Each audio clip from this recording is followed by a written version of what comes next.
much for the kind introduction, Katie, and thank you also for inviting me and allowing me to be a presenter here today. Yeah, as it says on the screen, I've more years experience than I care to think about involved in design, conduct, oversight of studies, supporting all sorts of different products, including medical devices. Um, I've worked for a lot of my career in contract research across the UK and in Denmark, which gives me the opportunity, or has given me the opportunity, to be involved in a lot of projects with a lot of different products, a lot of different devices. And you would be surprised to see the kinds of things that I have seen in my career. Um, I the basis for today's presentation in particular is that I give a lecture on a course for involving radiation sterilization of medical devices.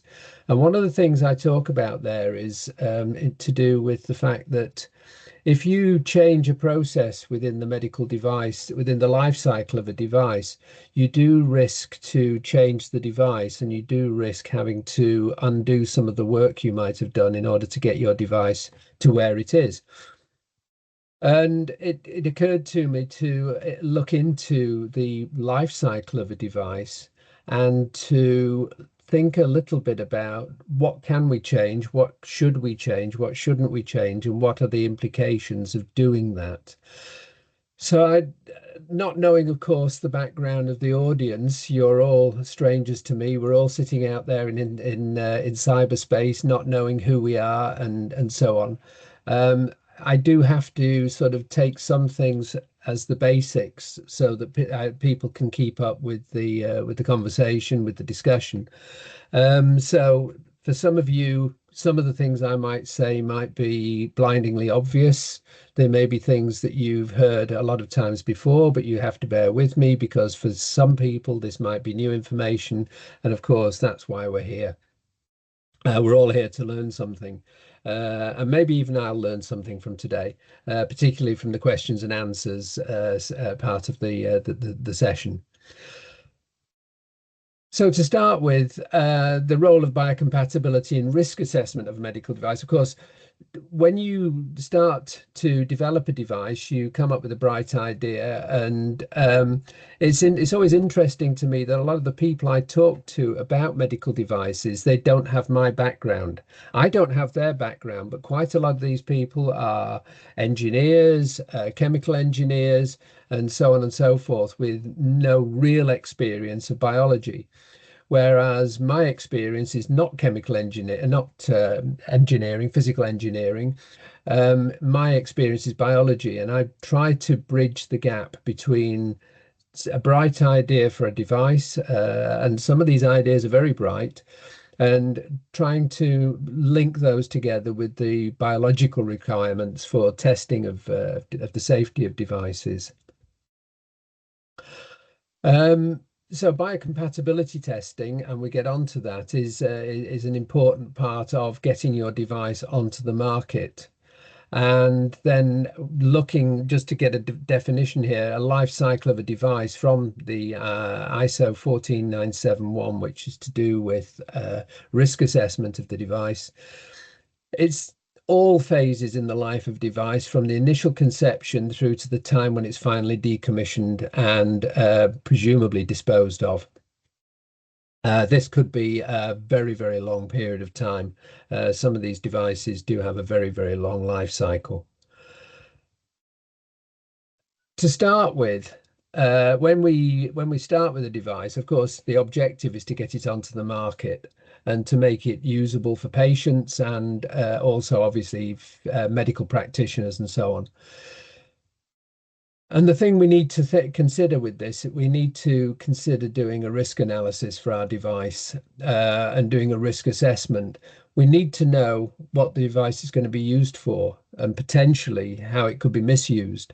And devices cover a wide range of things. all the way from the stents that you might implant into the cardiovascular system of humans, all the way through to strange and unusual things that you might not think as being devices, diapers and so on and so forth, things that just come in contact with the skin.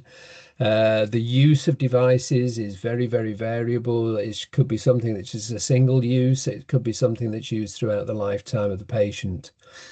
But we need to think about how the device is going to be used, potentially how it could be misused.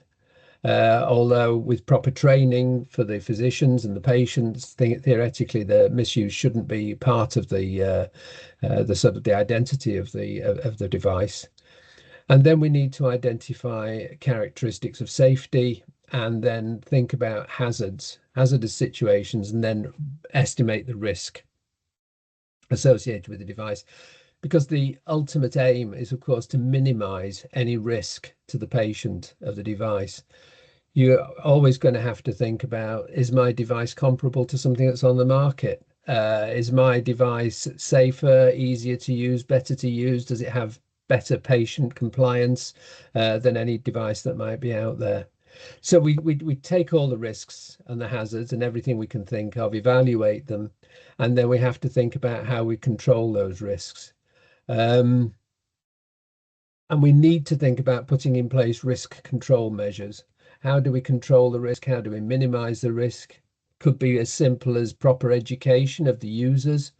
And then at the end of that process, we need to know what is left, what risk is left after we've thought about everything that we can think about.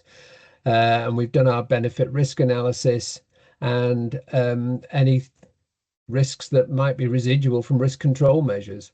Do you make it actually more risky to use a device by putting into place something that's really, really overly complicated as a way of mitigating any risk you might come across? You need to evaluate the completeness of that control. You evaluate the overall risk. You do a risk management review, and then you have various production and post-production activities. But where does biocompatibility come into this? Well, biological risks. With a device, of course, there are always going to be biological hazards. Device and biocompatibility inevitably implies that you will have your device will come in contact with the patient. Question is, what biologically, what is the risk there? You need to estimate the risks associated with the hazard of anything potentially as a hazard to us. Evaluate the risks versus the benefits. Reduce and control the risks as far as you possibly can. Monitor the effectiveness of the controls. And this really gets into life cycle management. You need continually to monitor the effectiveness of your controls. It's not enough just to make a device, put it on the market, box it up, send it out and say, that's it, we're done now. We're just going to do this. And every month we're going to send out 500,000 of these to our users. You need to know what the users are doing with it. You need to be able to follow up. So you need to have a good knowledge of the intended use. That goes without saying, but there's quite a lot of moving parts in any group of people who are involved in putting together these devices and putting them on the market. You need to think about material characterization. What actually is the device made of?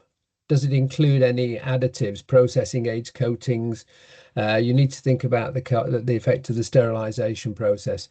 Now, what this all means, of course, is that your device could be something as simple as a PVC tube. It could be something very complex that involves tubing and all sorts of other aids, other moving parts, and so on and so forth. All of the things that are made, particularly plastics and so on, have a lot of additives in them. They have processing aids. They have certain things that you don't want to actually have remaining residual in the item after it's been made. Certain things might be coated, maybe coated in order to improve the way it interacts with the patient. And sterilization processes, there are so many different processes. You have to consider what is the best for your device. And if we think about particularly things that are polymeric, like plastics and so forth, a lot of devices are wholly plastic or include a lot of plastics. We have to think about known and unknown chemicals. We have to think about what is in our device, which is obviously the desirable things, but we also have to think about the undesirables, the unknown chemicals that might be there. We need to think about the allowable limits of certain chemicals, the known toxins. Now, then, as a toxicologist, I'm always brought up to the understanding that everything is poisonous. It's just a question of the dose that makes something toxic. And for all known chemicals, there are allowable limits. The amounts that people may be exposed are allowed to be exposed to, sorry, in the course of a lifetime, in the course of a day, or whatever. And these are obviously the known chemicals that could be in a device. We do extraction tests to identify levels of exposure to toxic substances. We actually try to find out what chemicals there actually are in our device. And again, you may think your device is just some well-known plastic, but you don't know what is still in there after the manufacturing process. And then you need to do literature studies, because when it comes to biological control, and when we get onto biocompatibility, we start to talk about doing studies of safety of your device, both in cells and in animals. And one thing that we really need to be thinking about doing is minimizing the use of living animals in testing our devices for safety. So the starting point always has to be to do a literature study. Are you using the same things that other people have used? Is your device more or less the same as somebody else's device? Certainly in its construction. It may have a different function, but in its construction, it may be very similar. And there may be things out there that you can use from the literature to support not having to do any studies in your development of your device. You need to think about clinical data of identical exposure, again, similar devices, similar chemicals, whatever, in order to save yourself from having to do any extra additional studies. And then when you come to doing biological tests, and this is tests particularly involving the use of animals, you need to make sure that those tests are relevant. We don't want to be doing studies that we don't need to do. We don't need to be doing studies that use more animals than we need to do. We need to be very careful to make sure that we are really on the right lines here. Now then, obviously the go-to Bible for doing biocompatibility testing is this ISO 10993. And ISO 10993, I put a star up there. There is a footnote that says, of course, there is an American US FDA document guidance which expresses their agreement with various items in ISO 10993, and also where their requirements deviate slightly. I'll talk here just in reference to ISO 10993, but please remember that I actually am aware that the US FDA has its own ideas. So if the risk assessment indicates the need for testing, there are various different items you have to consider. So you've done your risk assessment, you've decided that there are some gaps here, you need to consider doing some tests. First one is to avoid unnecessary tests involving the use of animals. We've already been through that, and I don't need to hammer that home too much.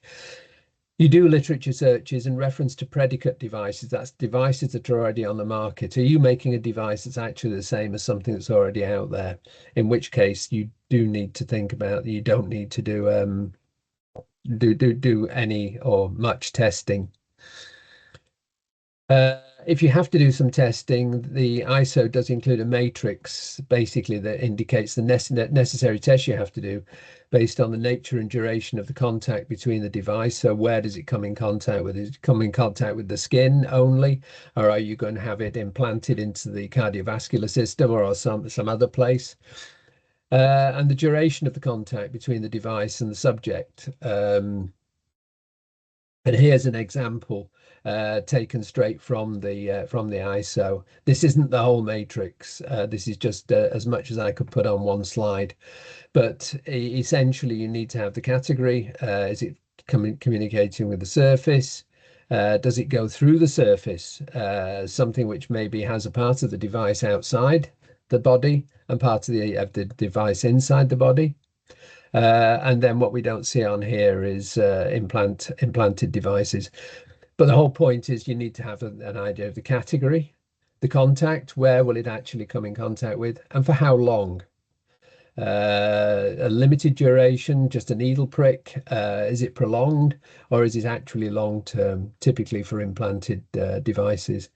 And then reading across the top, you get all of the different tests that you have to consider doing. And I emphasize consider doing because you may not have to do all of them if you do your literature search correctly, if you've already got tests that support your risk assessment. And the final output of all this, you get a biological evaluation report that provides supporting documentation for registration of the device. So then when you've got all of this, you've got your device, you've got a biological evaluation report, you will then take that to your notified body or to the FDA or whoever else it might be. I should mention that the Japanese have similar systems. And the fact that the final output is the BER. And then when you've done that, that is the supporting documentation for the device. And that is the supporting documentation that will now follow the device through its lifetime. It includes all the information generated from the biocompatibility studies that were performed at the time of registration. So when your device is now live and it's on the market and it's sitting on the shelves in pharmacies, hospitals, and so on and so forth, how much could you change? What might change during the life cycle of the device? All sorts of things can happen. The manufacturing processes could change. New technologies could come in. Processes could be improved.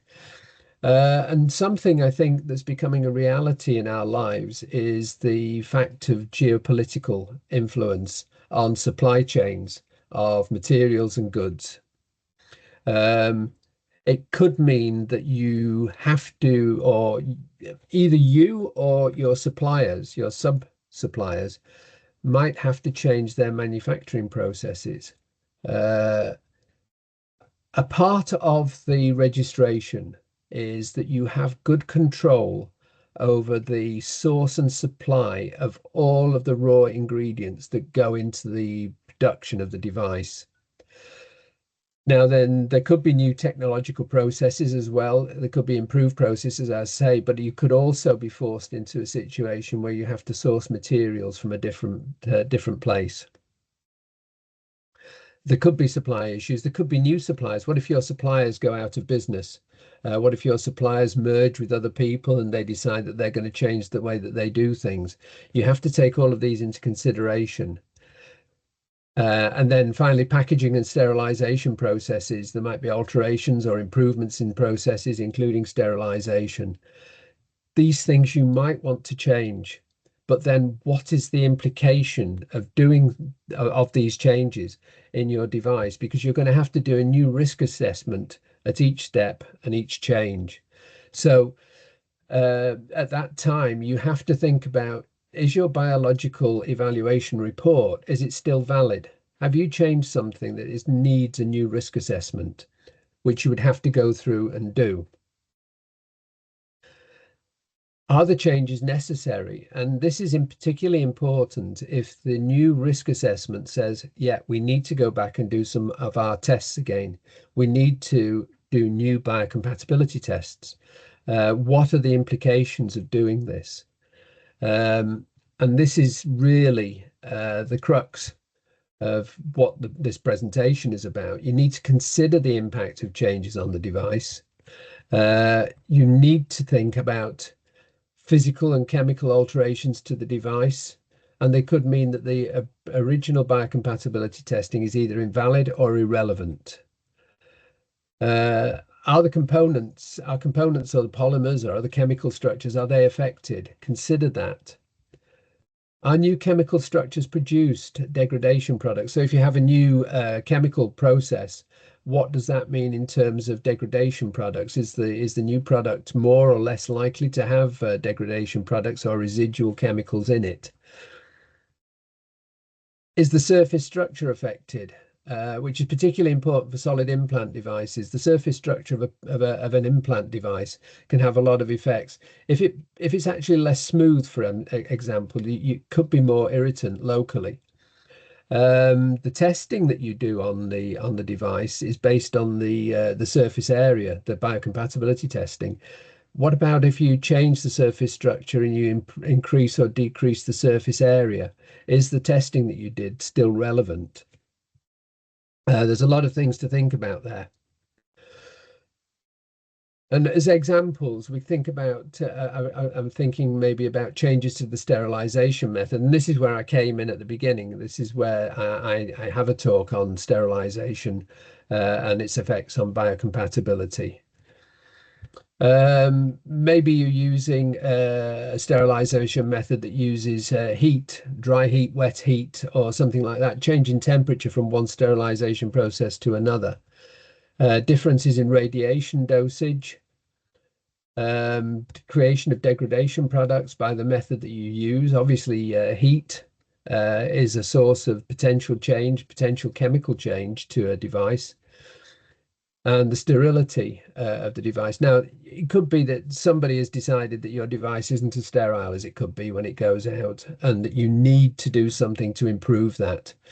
And obviously, you need to check that the sterility is what it should be. And the sterility and the sterilization methods are to do with inactivating bacteria, killing bacteria that are in or on the device. But high loads of inactivated bacteria doesn't necessarily mean that you don't run the risk of getting bacterial mediated paragenicity through the presence of endotoxins. You might kill bacteria, but the lipopolysaccharides, the endotoxins, are still present in or on the device. And so you're not really, although the bacteria can't do anything, it still means that the product potentially could have an effect. You have to keep that in mind. Implication of changes to the device. Whatever reason you might want to change the device, you might want to have it longer, shorter, bigger, different. And this has implications for the risk assessment. Odd examples are that we were once involved in testing a device which was a skin contacting device. The manufacturer decided that this is a plastic device. The manufacturer decides that they would like to have different colors of the device to match the skin tone of the various different patient populations that it might be used in. This was a hearing aid, an external hearing aid. If you have, say, 7, 8, 9 different tones, different color tones of the device, you've actually got 7, 8, or 9 different devices, because you've probably used different color pigments in the production of the device in order to get to where you want to be.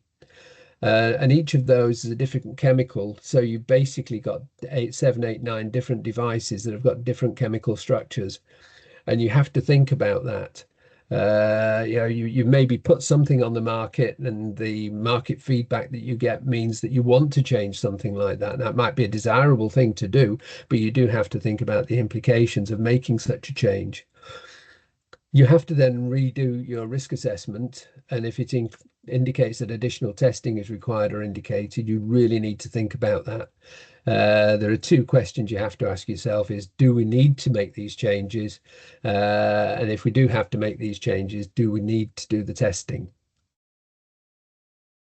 Real life implications include additional cost because of all the effort you're going to have to put into producing a new biological evaluation report and potential additional tests.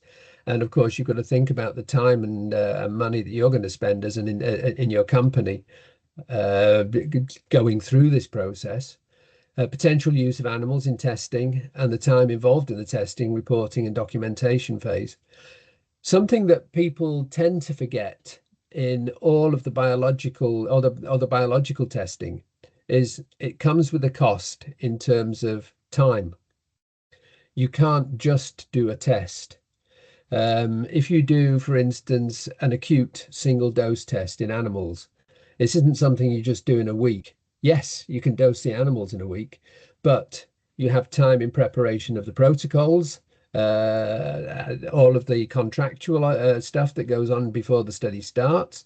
You do the testing, you do the reporting, you do the reviewing of the reports, the documentation, the rewriting of your evaluation report.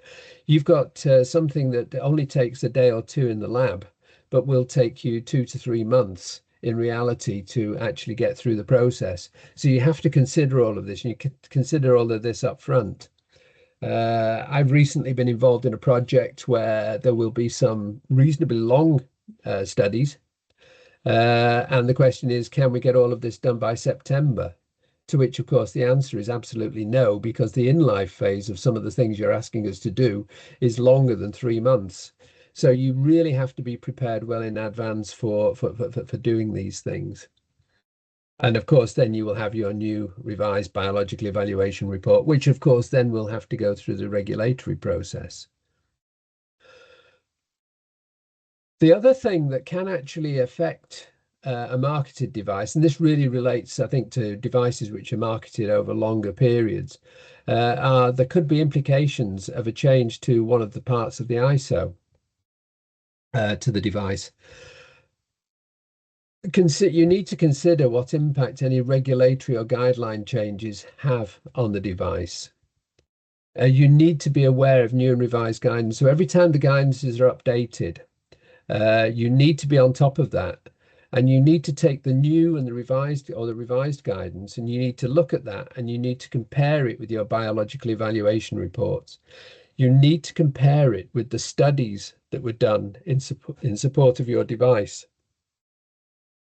Because if your device complied with the old guidance, that's fine because that's what it's supposed to do. If it no longer complies, if it was to be put on the market today under the new guidance, you have to consider whether it's necessary actually to bring your device and your biocompatibility testing of that device up to scratch with the new standards. Because the new guidance is there for a reason. It's to protect patients and physicians and so forth. Is to protect them today now. It's not to have protected them 2, 3, 4, 5 years ago. So your device that maybe was okay 2, 3, 4, 5 years ago may not be up to scratch today, and you have to consider updating the guidance, the device, and updating the testing according to the guidance. Have there been any changes to the testing requirements or strategies? And if as I said, if your device was newly marketed today, would the tests that you have to perform, would the old tests actually comply? Obviously, then, if the answer to the question is no, address your risk assessment and check it for a requirement for further testing. And further testing, obviously, then, as previously, ends up in a revision of the biological evaluation report once done. An example here, this was a real world example from some years ago now, but ISO 10993 was updated in 2014. And this is the test for genotox, carcinogenicity, and reproductive tox. And we specifically had some questions about genotoxicity. It replaced the guideline from 2003, so it was updated 11 years after the previous one. There were changes from the earlier version included. The inclusion of an in vivo test and follow-up evaluation for that was there. There was inclusion of a further in vitro test. Rewriting of the testing and evaluation strategy was necessary. And such changes suggest a need to review the biological evaluation report to ensure that the testing strategy was still valid. This particular guidance that was updated was around about the same sort of time that the pharmaceutical guidance for genetic toxicity with testing was updated. There were a lot of changes in the guidelines around about that time, not just for devices but also for pharmaceuticals. But the point is that you then have to go back to the tests you did and look at the tests and look at the detail of the test, look at the protocols that were followed and say, if I followed those protocols today, would I still pass the test? So that's a roundabout way of saying that if you've got an initial evaluation for a medical device for biocompatibility, that of course is essential as part of the registration of the device, because that is the documentation you will hand over to in Europe to the notified body, in the US to the FDA, for them to review and agree that your device is okay to be put on the market in the condition that it's in. However, the story doesn't end there, because you need to be aware of any, and you also have to have in place mechanisms and processes to deal with possible changes to the device during its lifetime.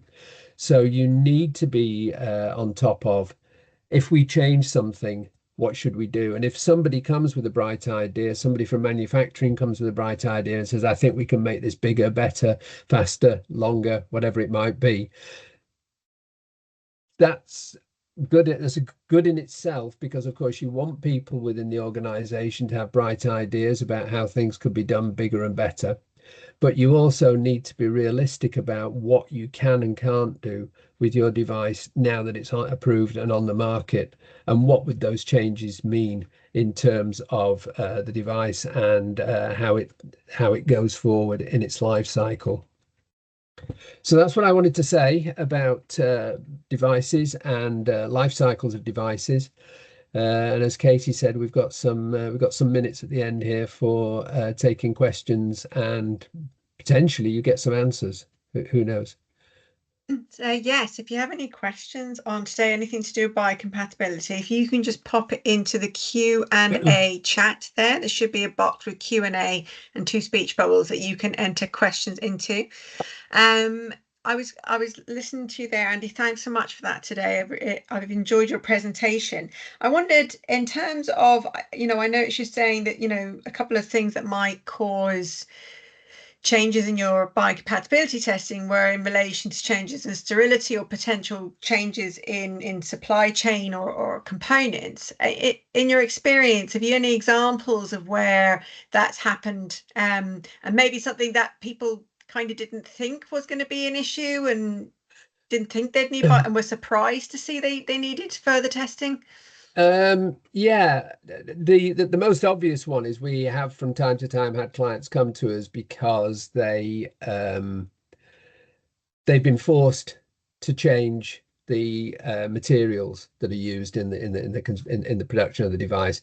But suppliers of plastics and some of the starting materials have been forced to change. Now, as I say, we're living in a world with quite a lot of geopolitical pressure on supply lines. We also have had in the European Union, we've had REACH, the chemicals directives, which have had some effect on manufacture of materials and availability of materials. And so we've had people come to us where the raw material suppliers have had to change. There is no alternative. If a company stops supplying something, there's nothing you can do. You have to look for another supply, and another supply is not identical.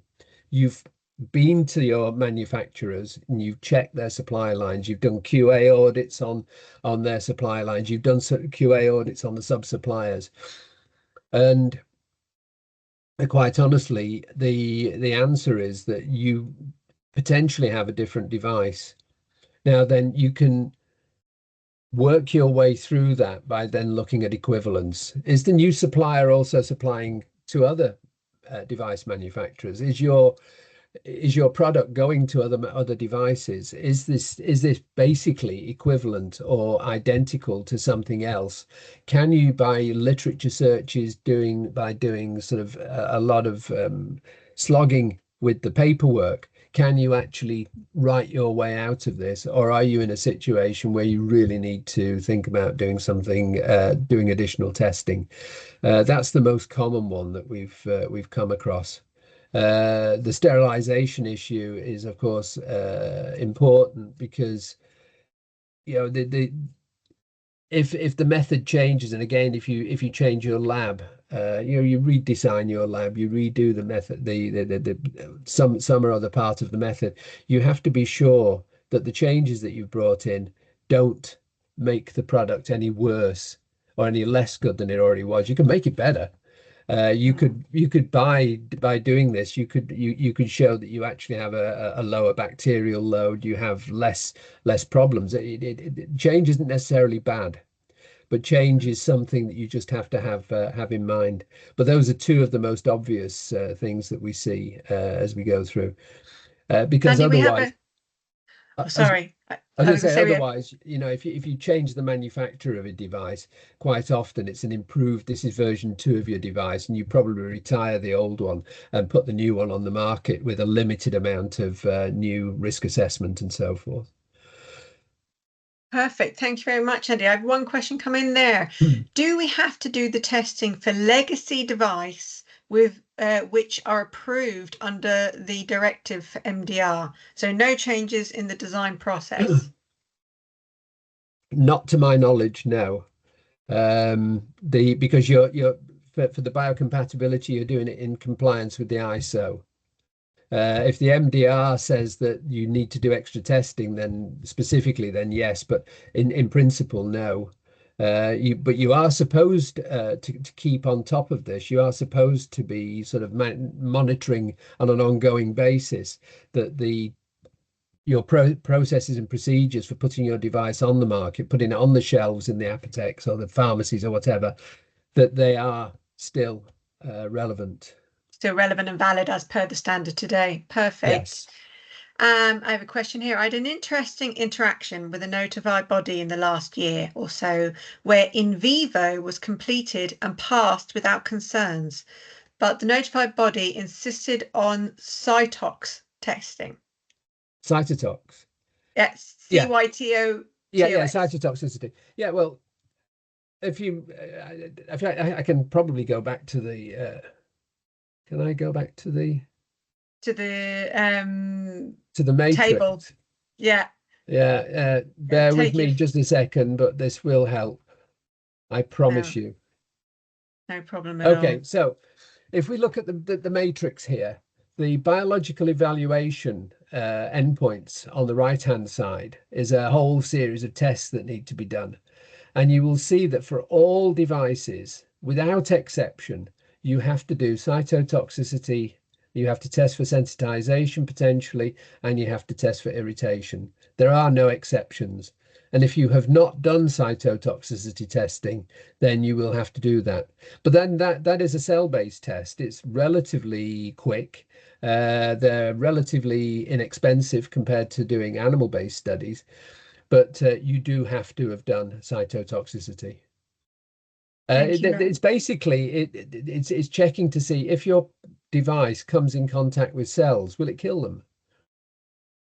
Now, cytotoxicity, if you fail the cytotoxicity test, if you get a positive test, it's not the end of the world because you have to then take that into consideration in relation to the way the device will be used in the human. But and obviously in terms of where it's going to come in contact, how long it's going to come in contact, cytotoxicity in contact with intact skin is probably not a problem because all you've got is dead cells there anyway. But if it comes in contact with something else, then it could be a problem. So it's not the end of the world to get a positive test, but you must do the test. Thank you, Andy. I have a couple more left. Really enjoyable presentation. Thank you very much, Andy. How much of an issue do you think it is for older devices on the market?